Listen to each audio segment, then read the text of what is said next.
Whether you're living in a van or in an apartment, you would still have to work. Yeah. And you're how old again? 75. So at 75, if you didn't work, you wouldn't survive.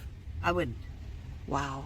Another dilemma you were telling me about. I mean, it just seems like the system is set up to make it difficult for older people who are on fixed income living in poverty.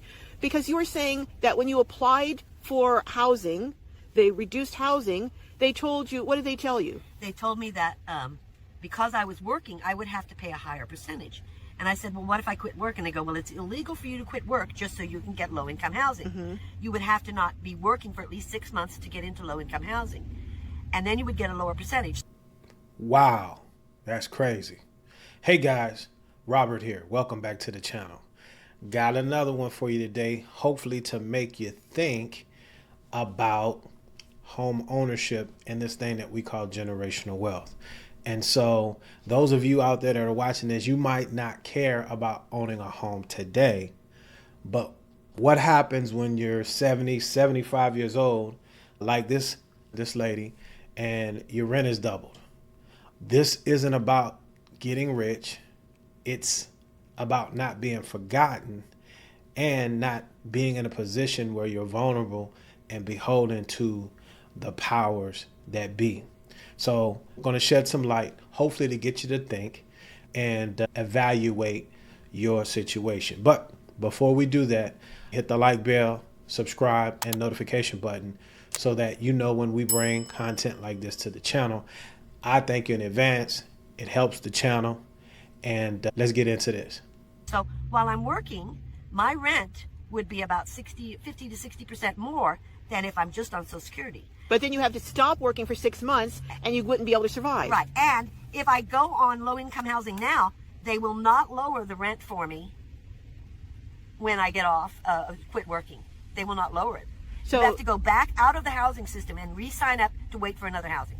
Oh my gosh. Yes. This is unbelievable. Yes. Absolutely unbelievable. So I've been through it twice, and each time, and they said, the last lady said to me, you are so much better off in that van. Too many elders in our community are quietly struggling, aging in place, but not by choice. So they don't have any equity, no options, equals no peace of mind. And the sad thing is this, younger folks shrug this off now until it happens to them.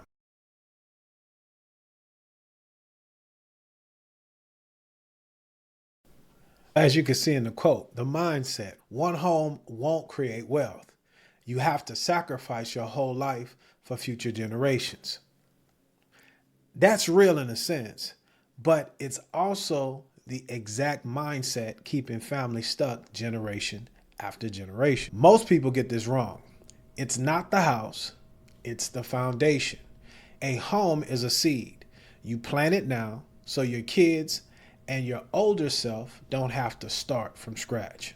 It was never an option for Dad to be in assisted living.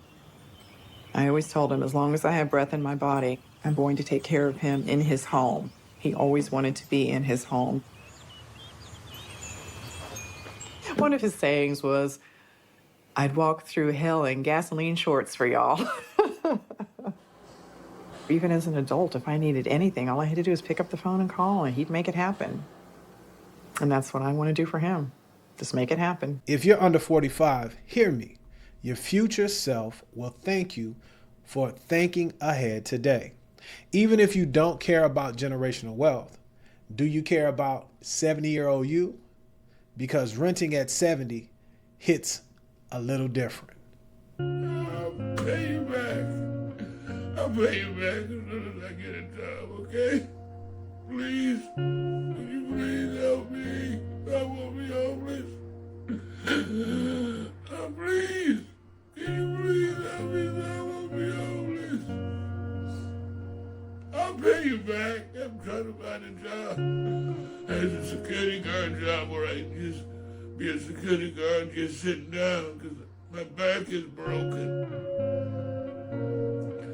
It's broken. It hurts to even walk and sit. It hurts to sleep. It hurts to lie down. Please, I'm a 70-year-old man. So that was a video from a little over a year ago. And for those of you that are watching, the gentleman did get help. I wouldn't use stuff like this to try to make a video, but I do want to make a point. And sometimes we have to see things like this because, again, if you're younger, you don't think about these things. But life be lifing. And hell, my back hurts now. You know what I'm saying? And I'm nowhere near 70. So the reason that I bring these videos to you all is to get you to think about your future self. And life is lifing out here. Things are going a million miles an hour. But take some time, make sure you have a plan in place. And this is what I think the plan should be. You always want to invest in yourself. If you're blessed to have children, make sure you bring them up the right way so you can not necessarily have to lean on them. That's not the plan. But if you do need help, you've created people that aren't selfish about future generations that you don't know yet. That's crazy to me. But invest in yourself, invest in your family, your children, and make the investment in relationships, right? Because you don't want to find yourself by yourself, because you can have done everything the right way and something still happens that doesn't go in your favor, where you have to fall on the mercy of other people and compassion and things of that nature. So keep that in the forefront of your mind. So as we wrap this thing up, guys, real estate is real in a lot of different reasons. It provides the utility for us to have shelter, nurture and grow our most valuable investments, ourselves and our families, create wonderful, beautiful memories, and if it all goes well, maybe even stay in place in your golden years, if you will. If this video has struck a chord with you, if you're not a homeowner, consider where you're going to take care or how you're going to take care of your older self. Because homeownership, paying it down over time, it's an asset. That home could help subsidize your extended living, either in place or if you have to go to a location, because they are not cheap. They average about $8,000 a month.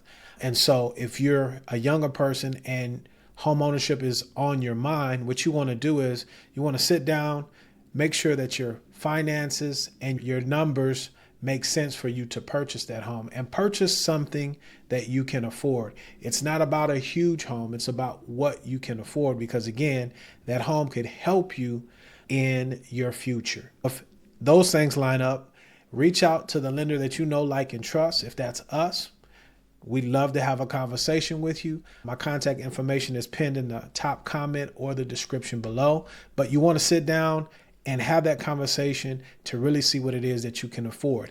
If you're someone that says, hey, I don't want to go the home ownership route, there's other ways to invest. And that's where I want to leave this video.